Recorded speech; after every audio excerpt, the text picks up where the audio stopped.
Hello, America, and to our friends around the world, greetings.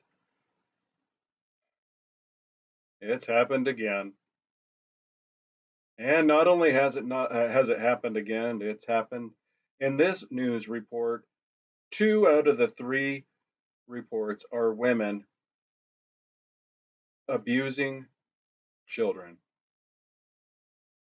Here we have Sarah Jean Sellers of Charlotte, I'm presuming in North Carolina, as she was arrested in North Carolina, being charged with 80 counts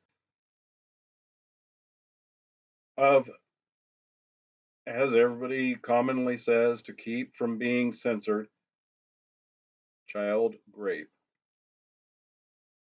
She's 44,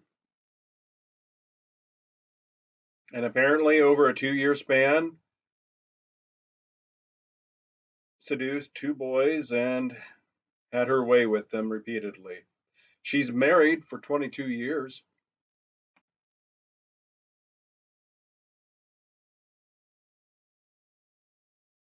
And in the report, as you can read here, it's not just the two, they're interviewing two more.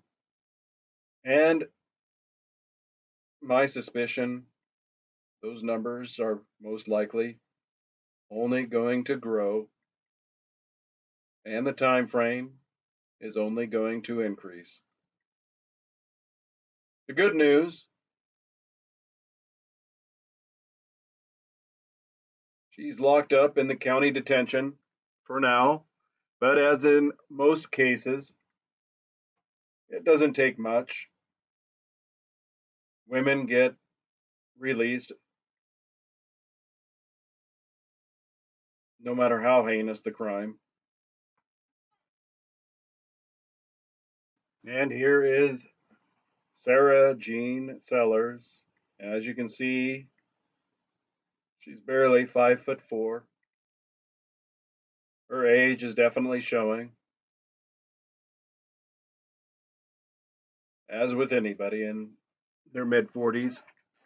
But that isn't so much the point. It's the question which really has to become more seriously addressed. What is the motivation behind these escalations?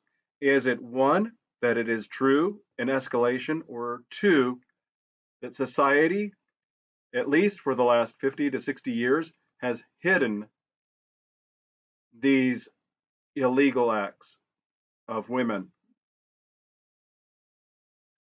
No matter, and it may not be just limited to those two questions, but regardless of what the answer is, these questions must be asked and they must be studied.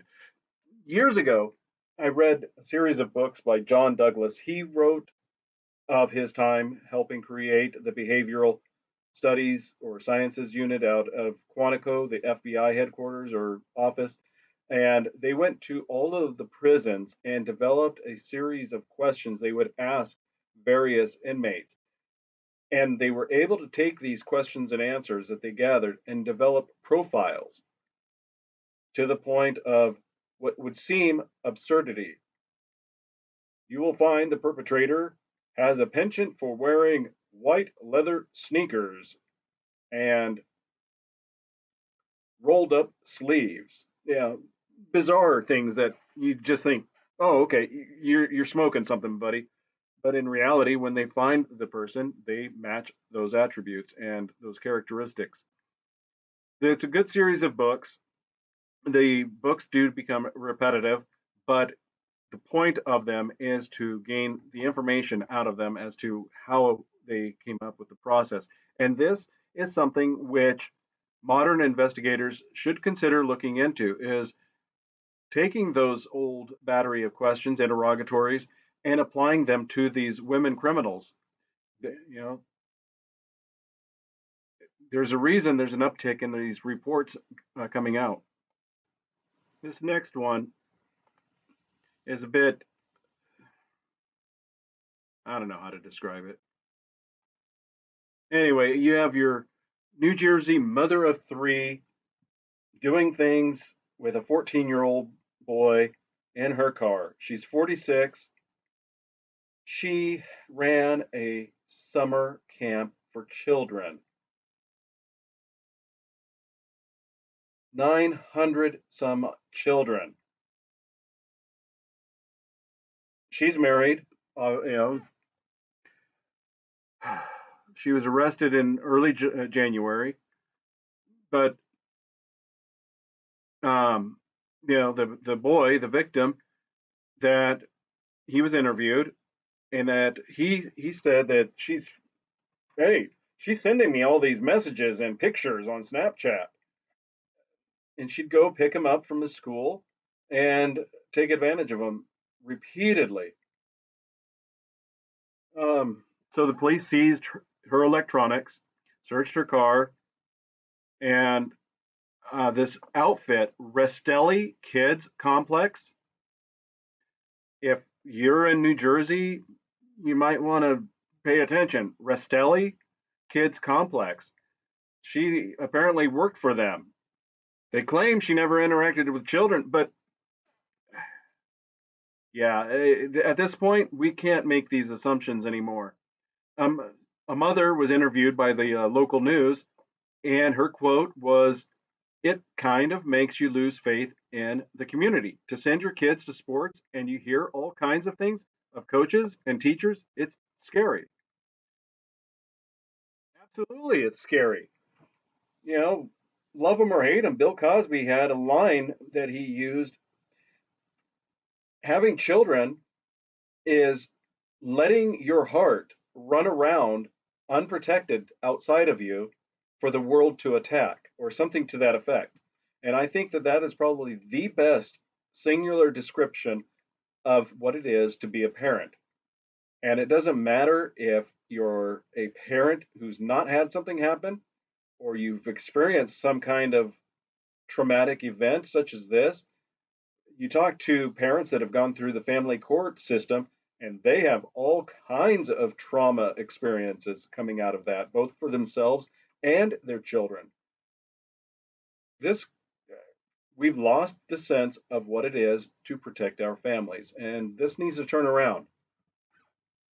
And of course, out of the infamous Fulton County, Georgia. Yes, that same one where President Trump got his infamous mugshot along with all of the others that Thani, bribe scandaled, or scandalous, grifter Willis was involved with. So out of Alpharetta, Georgia, Fulton County, Georgia, you have this woman, Tulsi Patel. First, it was a 4-year-old girl at the daycare that she worked at, Webb Bridge Road. The Kids Are Kids Learning Academy on Webb Bridge Road. Since the initial discovery of the 4-year-old girl, there's an additional 12 more victims. She's got 15 charges total: aggravated child molestation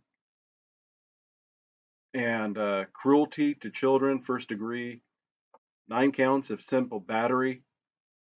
But it doesn't end there.